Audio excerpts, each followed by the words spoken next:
Boleh. Nampak.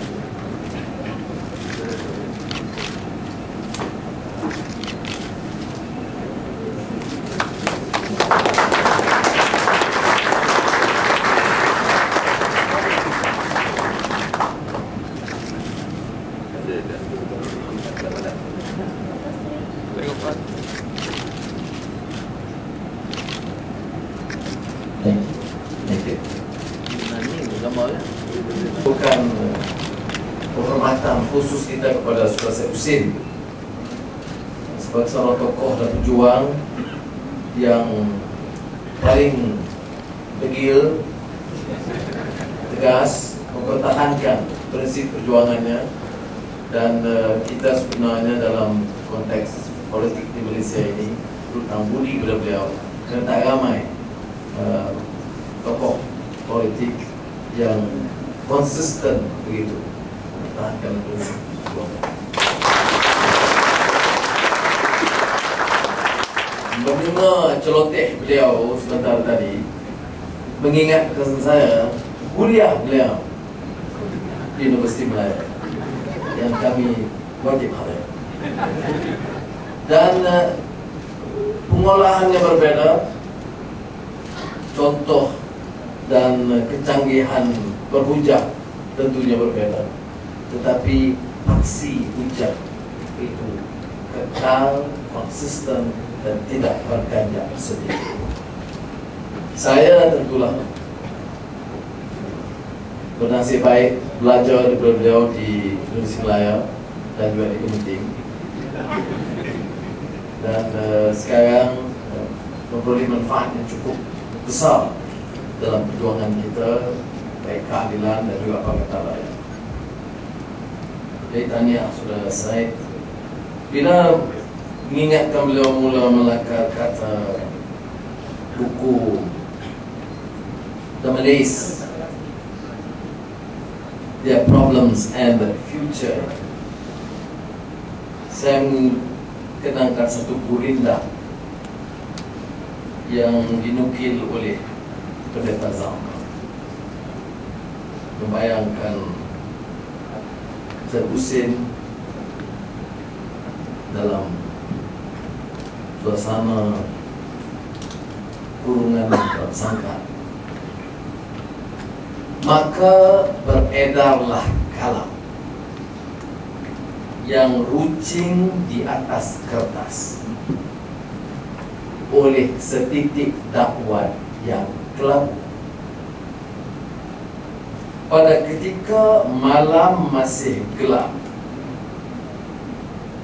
dan udara pelajaran dan pengetahuan di antara kaum Melayu masih mengerang dengan kesempitan.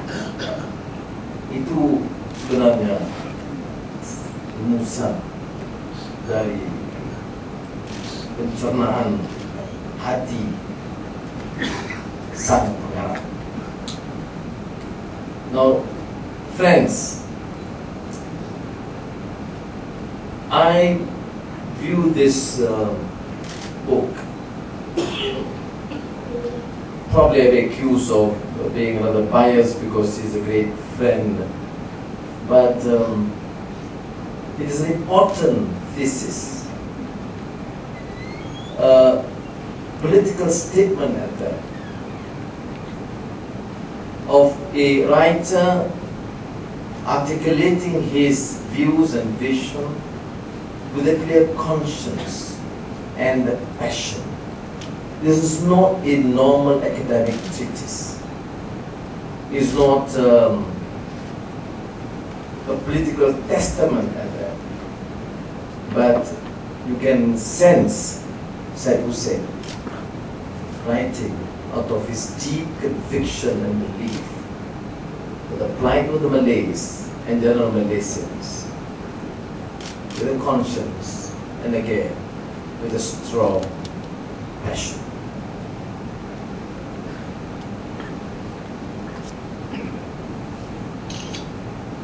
Now, in the preface to the first edition of the book, written in 1978, he said, the Malay people are now at an important crossroads. May I venture to add, in 2008, that the Malays are now at a defining moment of their destiny. Syed Husin, as a public intellectual, represents the other. It's not a coincidence that the other press chooses to publish this book. He does not represent the mainstream views through the incessant propaganda in the media, in the textbooks, about the Malay problem. Husin represents the other. What Edward Syed describes partly as a subaltern council, written partly in the fringes of and not able to enter the mainstream public discourse or debate, because we are working and operating under a very repressive environment. It does not represent the dominant political mode of thinking. Dominant thinking described as early enough by people like Frank Swettenham regarding the real Malay, or Hugh Clifford on ground humanity, the lethargy, the negative aspects of Malay culture, the lack of determination to change, there's no propensity to change, there's no resistance to change, is you must be quite familiar, particularly, and later, to be described by some anthropologists like Swift on the Malay peasants, or even scholars like Brian Parkinson, the non-economic factors in the economic retardation of the rural Malays. That's one school. The problem of a colonial discourse is again described by Edward Syed as the Orientalist reality, which is anti-human and persistent, but having an all-pervasive influence in the mode of thinking of societies, even decades after independence. It was later described by Husin as the captive mind in the context of development studies. Now, this is the conflict of the present, seen from the Malay dilemma and Revolusi Mental as a magnum opus, incidentally, of the UMNO. The problem with the Malays is their attitude. They tend to be lazy and they must be encouraged to change. Everything is right with the leadership. They have the right vision, they have the right views, they have the right policies. The problem is with the Malays. That is an answer, in essence, the dominant mode of thinking of the leadership, the Malay leadership in this country, represented by UMNO. Now, we have seen some compelling argument, devastating critique by scholars like Husin in the myth of the lazy native, effectively debunking that old colonial thesis articulated yet again by Mahathir and later Revolusi Mental by Anwar. Following this, and the call in since 1961, the reconstruction of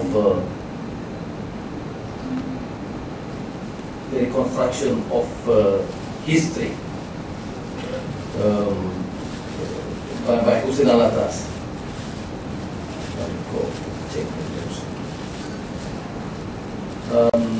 That there must be a preparedness for the Malays, or for the Malayans and Malaysians at that time, to shift, to depart from this dominant mode of thinking, of assuming that the past has caused the Malays to be captive to a mode of thinking that is not consistent with the demands of modernity. Najib Alatas, in his Islam dalam Sejarah Kebudayaan Melayu, attempts to give a new interpretation to the meaning of culture and history among the Malays. The role of Islam, equating Islam with faith and rationalism, that was able to change the Watan or the worldview of the Malays. But looking at this book, The Malays, we can therefore reaffirm our position.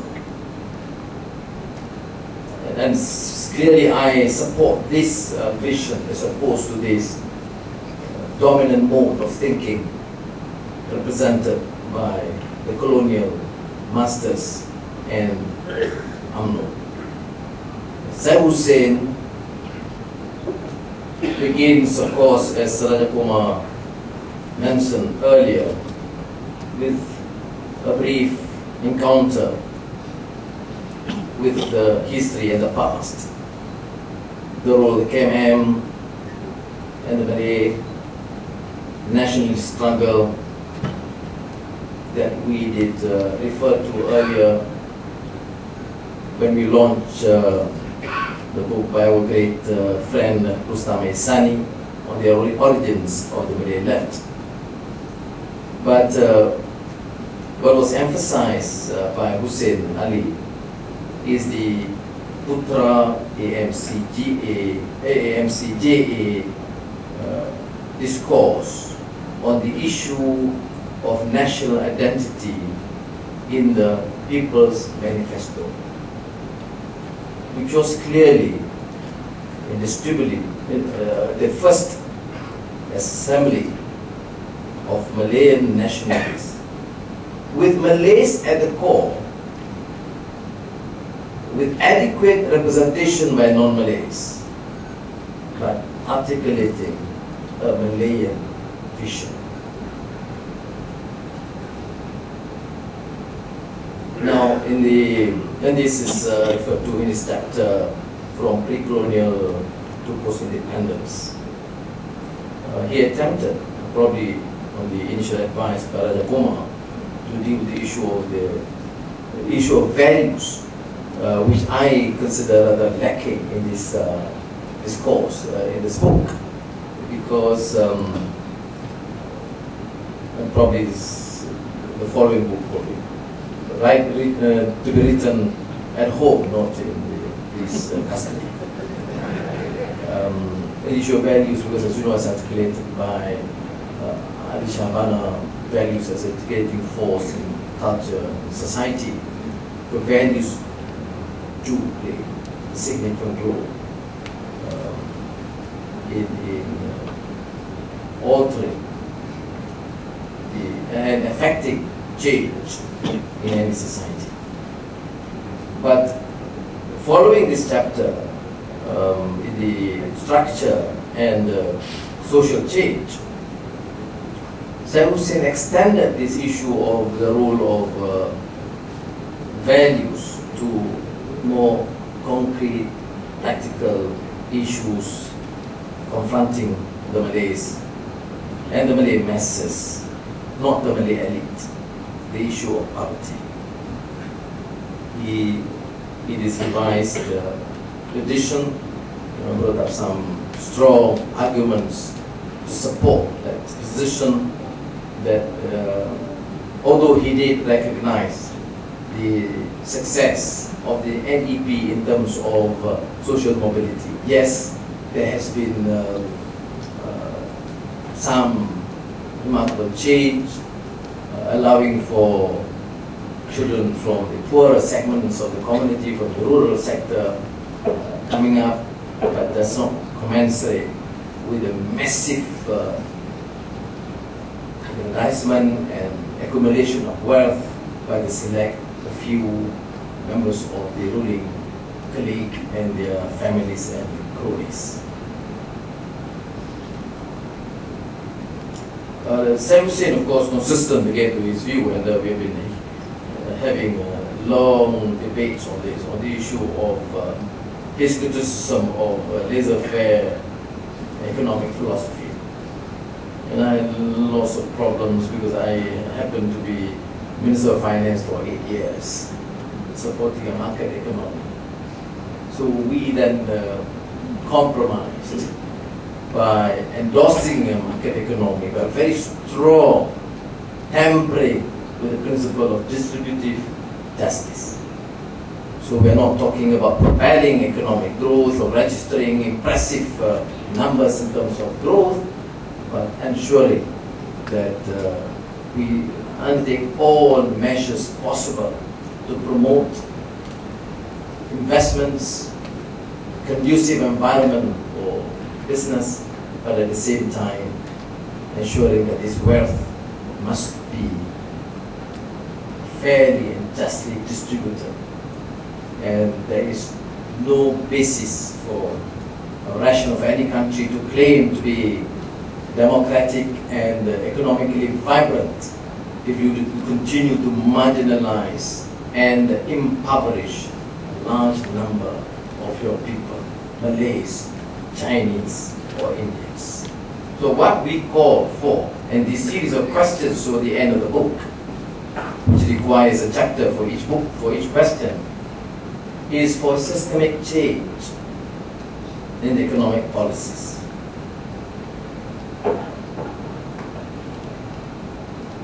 But Syed Husin has of course been criticized. That's why I took some trouble to mention this issue of values, because the strongest criticism, because he has this leftist cap, and this is not something which is considered to be positive, particularly among the conservative, neo-conservative and neo-feudal Malays. But he cited a very strong case in point to support his position vis-à-vis religion and values by citing the issue of taqwa when invoked. When he invoked taqwa, piety and belief in Allah, how do you then rationalize that position with massive endemic corruption, with detention without trial, with cruelty, repression towards the vast majority of the people? And I think this is striking, is compelling, is an attractive argument as far as I see it, because to my mind there is no point in harping about religion or Islamic values if you continue to condone corruption and repression.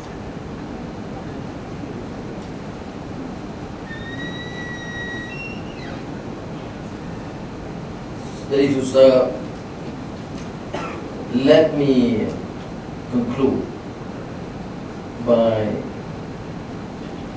not only endorsing the substantive and compelling argument in this book, The Malays, but to appeal to the conscience of the Malays, to have the confidence to explode the myth of dependency, dispensing inferiority complex perpetuated by the colonial masters and their surrogates. This neo-feudal syndrome has become a means of patronage and control. We must disenthrall ourselves from these myths and fetishes. To quote the great Algerian thinker Almarhum Malik bin Nabi, no society can succeed with a captive mind, with an inferiority complex. A society can only succeed with the confidence, with the creativity, and with indigenous enterprise. What the Malays require is not a peculiar, racially based affirmative action policy, but we need, as the poor Indians and the Chinese, together with our Ibans and Sabans, require, is opportunities, is space to move forward together in this great Malaysian family. What we require is the necessary support based on the principle of justice, so that genuine Malay talent and creativity can and inshallah will flourish. Terima kasih.